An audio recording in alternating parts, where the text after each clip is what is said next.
Good morning. Welcome to the Public Safety Committee meeting. I'm Councilmember Mitchell Englander. Today is Tuesday, June 6th, and I'm not sure that we'll actually have a quorum today. I've heard from some of the other members that they had some conflicts and some issues happening this morning, so I think we'll just go ahead and dive right in as a committee of one. So with that, do we have any public comment cards? No. Okay, so we'll go ahead and open and close public comment, although we are not required to take public comment since we don't have a quorum. It doesn't meet the conditions and requirements of Brown Act, so should we get a quorum, we'll reopen public comment. But any cards on any specific items? No, Mr. Chair. Okay, and so seeing none, we won't take any cards unless, again, we have a quorum at this point. I was going to take them now. With that, I'm going to hear item 6 and move everything else with an approval as a recommendation from the chair with, I'm going to come back to that. On the OASI grants, on those are both items 8, 9, and 10, and for that matter, a discussion perhaps with the CAO, somebody that can talk about some of the grant funding. I don't know if anybody's here to speak to that, but I had some questions as it related to where we're at with the feds and some of the questions they are putting forth as regards to matching funds now. Both those are in the COPS program, item 12. While I realize these are previous reallocations from fiscal years 14, 15, and 16, moving forward, it'd be nice to know exactly what we're in store for in terms of what's happening with all the federal grants, particularly those that would require a match, reductions, or eliminations. So if there's nobody here to speak to that, then what I would request is that this will have to be agendized in council for public comment anyway, since we don't have a quorum, so that they come back and be prepared to speak to it at council as it relates to all of those items. So that'll be the recommendation that the CAO comes back with an analysis on UASI, the COPS program, as well as any other federal funded grant programs for public safety, both police and fire, as it relates to what's being proposed in potential eliminations, cuts, reductions, or matching funds. And then we'll go ahead and move then all those items with approval as directed by the chair. Okay, thank you. Your man, item 6, we'll just jump into item 6. Is there anybody here from LAPD? Yes.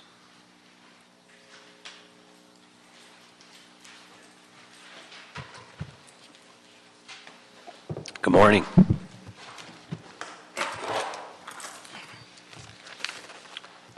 Good morning, Councilman. Deputy Chief Boris Frank, Los Angeles Police Department, Commanding Officer, Counterterrorism Special Operations Bureau. Lieutenant Dave Ferry, I'm the officer in charge of Traffic Coordination Section, Emergency Operations Division. And Sergeant Sean Carmody, Traffic Coordination Section. Hey, thank you very much. Thanks for coming. This motion is really, well, it kind of sort of speaks for itself. And while we threw the kitchen sink at the idea of utilizing any tactics and strategies that we can deploy, knowing full well, as an officer, knowing full well we can't pull anybody over from an undercover position, but and probably not safe to do so with unmarked either, even with forward-facing red light. Having said that, looking at all options, this has got to be by far one of the fastest growing sort of tragedies we face is distracted driving. And we have 800,000 more vehicles on the road just in the last 18 months, approximately, because of the legislation that's passed. And certainly we all feel it in our traffic, but we're seeing it in traffic collisions and major bodily harm and injury and death. And we've got standing reward motions that we're deploying now for hit and runs, but we've seen those escalating as well. What other things can we do, both from departmental perspectives as well as in general? A lot of And I want to ask that way, but a lot of people are looking at a lot of the funds we have as well for Vision Zero, and re-engineering intersections, left and turn pockets, cycling, pedestrian, safety measures. And from your expertise, I just also wanted to hear, do you think that will have, is that sort of the major panacea to fix distracted driving and, or, you know, what we're seeing in growth in this field? And if you could just sort of weigh in on all of those things and just get your opinion. Well, actually, Councilman, just for the record, you can, if you have an officer who's working a UC or plainclothes capacity, and they observe a violation that is so egregious, they can actually make a traffic stop in that regard. It just cannot be their primary duty as a UC to make traffic stops. And as long as they have a forward-facing red light. I'm sorry? As long as they have a forward-facing... Correct. Right, red light, Now, if they're equipped that way. In terms of things that we can, alternative methods that we are doing as a department and that we continue to do, I'll let Lieutenant Ferry certainly go into a lot of those specifics for you. Sure. Agreeing 100%, obviously, with everything you said. And just to interrupt you for a second, I just want to welcome and thank Councilmember Mitchell Farrell for being here as well. Good morning. Thank you. Okay. Since 2015, we've asked the Office of Traffic Safety for grant funds to directly dedicate to distracted driving. In 2017, we have funding for 20 overtime details where we'll bring traffic officers in and have them, one supervisor, 6 officers on each of these details, focus on nothing but distracted driving. We've had good results just from that enforcement. 2015 and 2016 resulted in 53 details, over 3,000 citations. Thus far this year, we've done 12 distracted driver details, resulting in 919 citations. But like you said, we understand that enforcement is not the panacea here. We have to, much like seatbelts, work on changing the culture.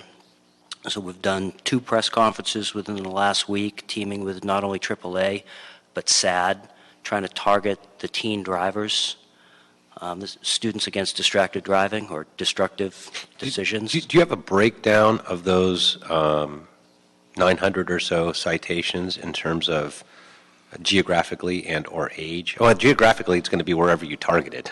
So that's almost a moot point because it's happening everywhere.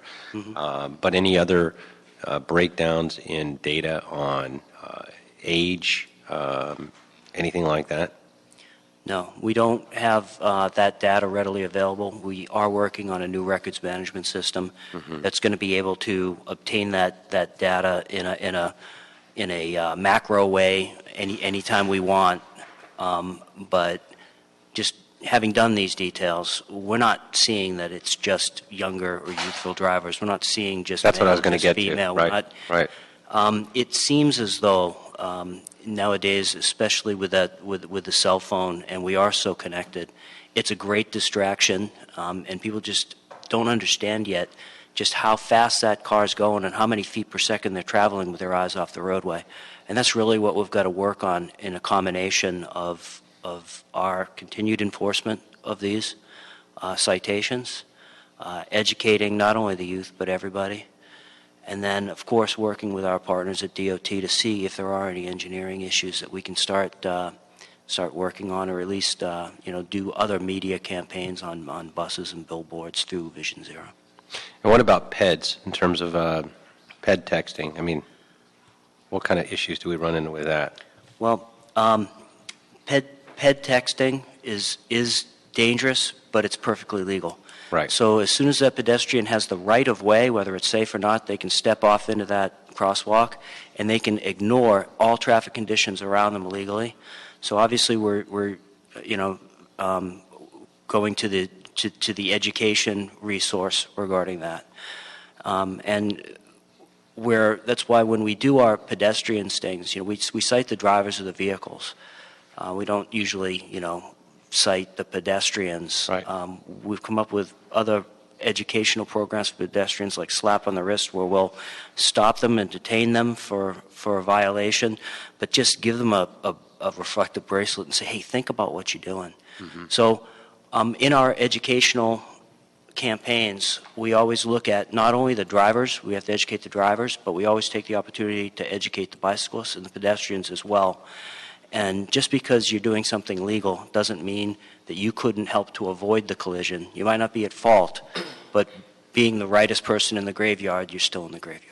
And that's- Councilman, Yeah, just a point to add to that, I just got back from Denmark, and that's one of the things that they've been effectively using, the slap on the wrist for the pedestrians. It's been very, very effective in Denmark, and I think we're going to have that kind of success there if we amp Well, they have particular- one of the largest cycling communities in the world there, too. Absolutely. Yeah. Yes.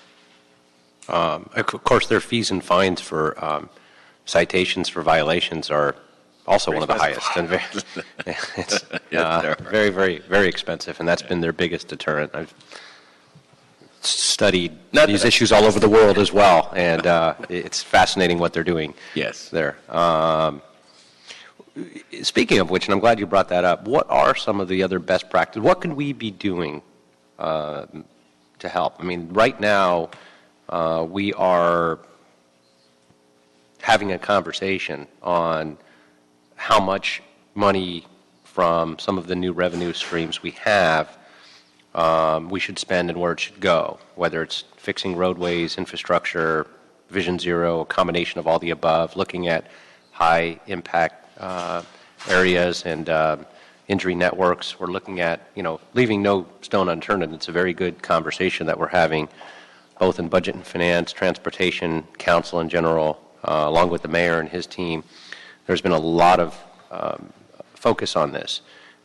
Beyond simply money, because what we're really talking about is distracted driving, ultimately, akin to drinking and driving, akin to driving under the influence, which we're going to see who knows what changes with some of the changes happening with marijuana. And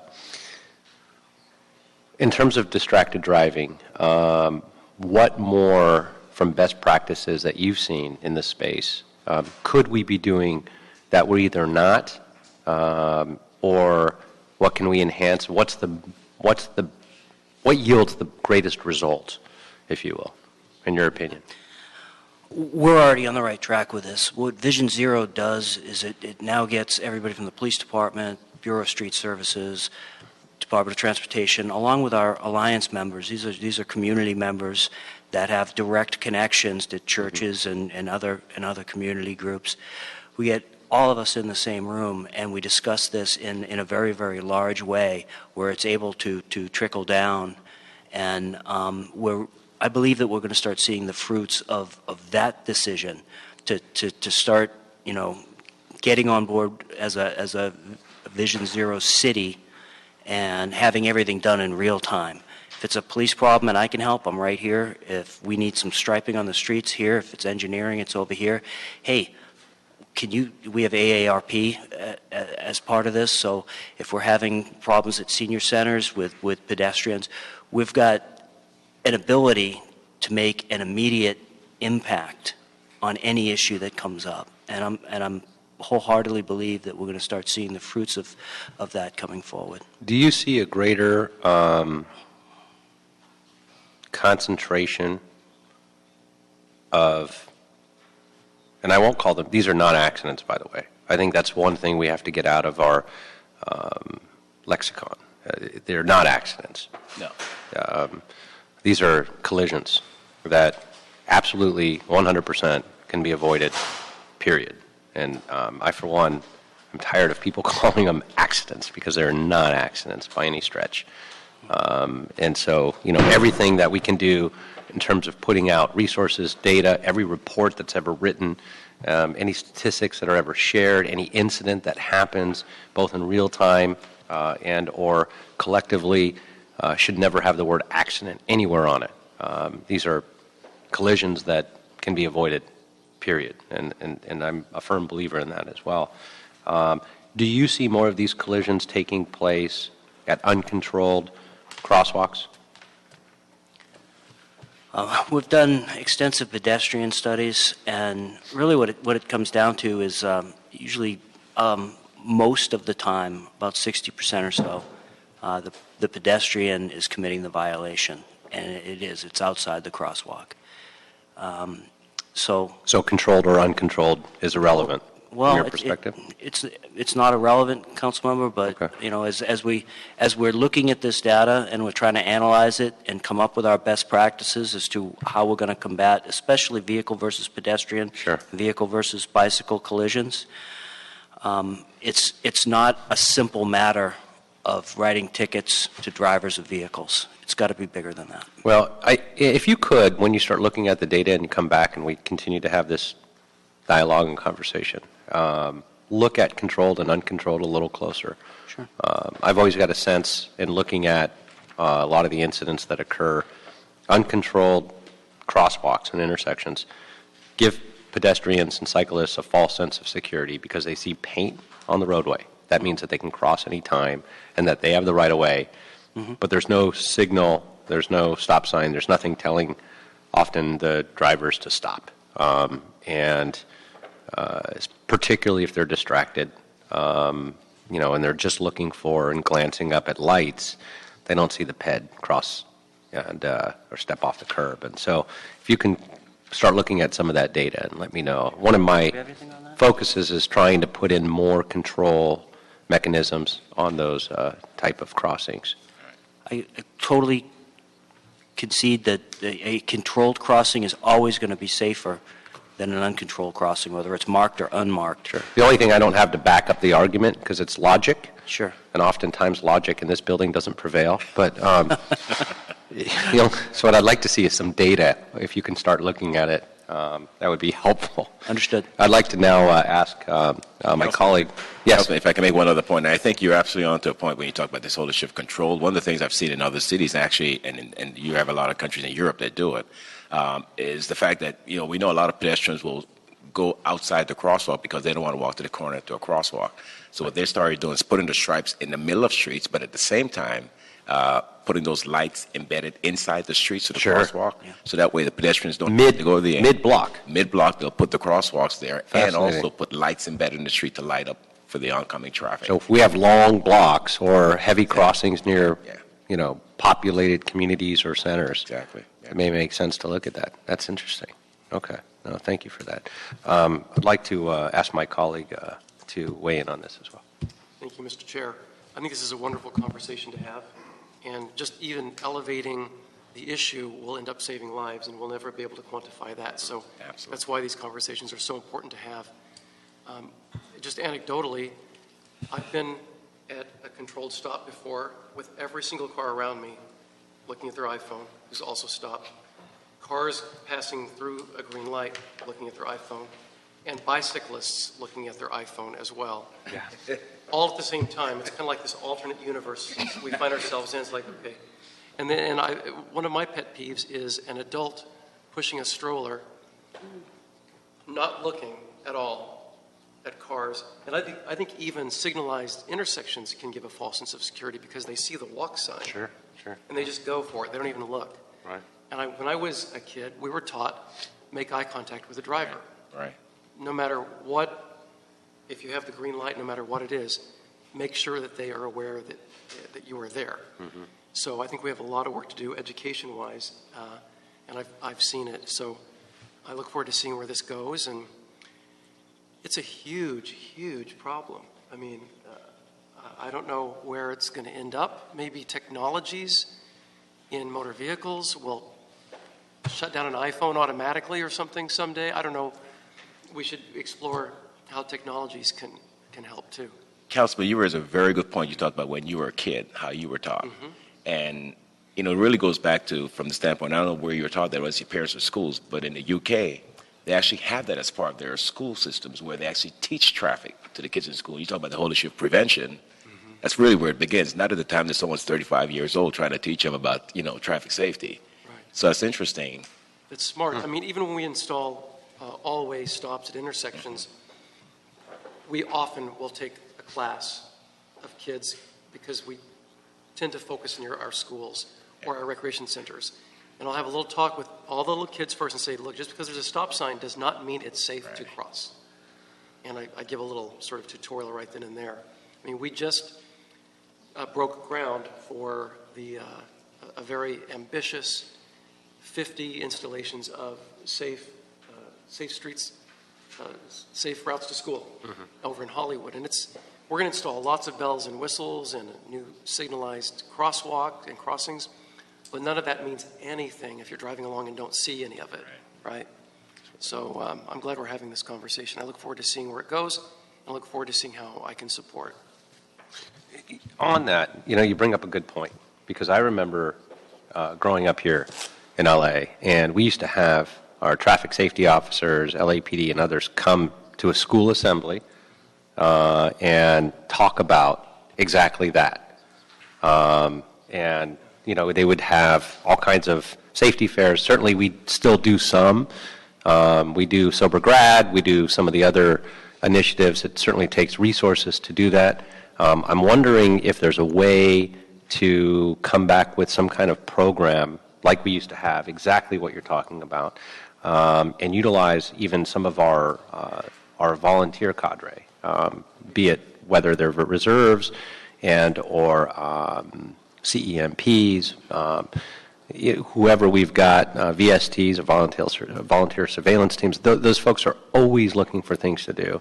It would probably require minimal training in terms of, teaching those folks to work with some of the slows and go back to the schools, both, elementary, middle, and even high school, and start doing a targeted approach. I'm sure the schools would be willing, although, it's difficult to get them to do a lot to take out of folks out of their classroom.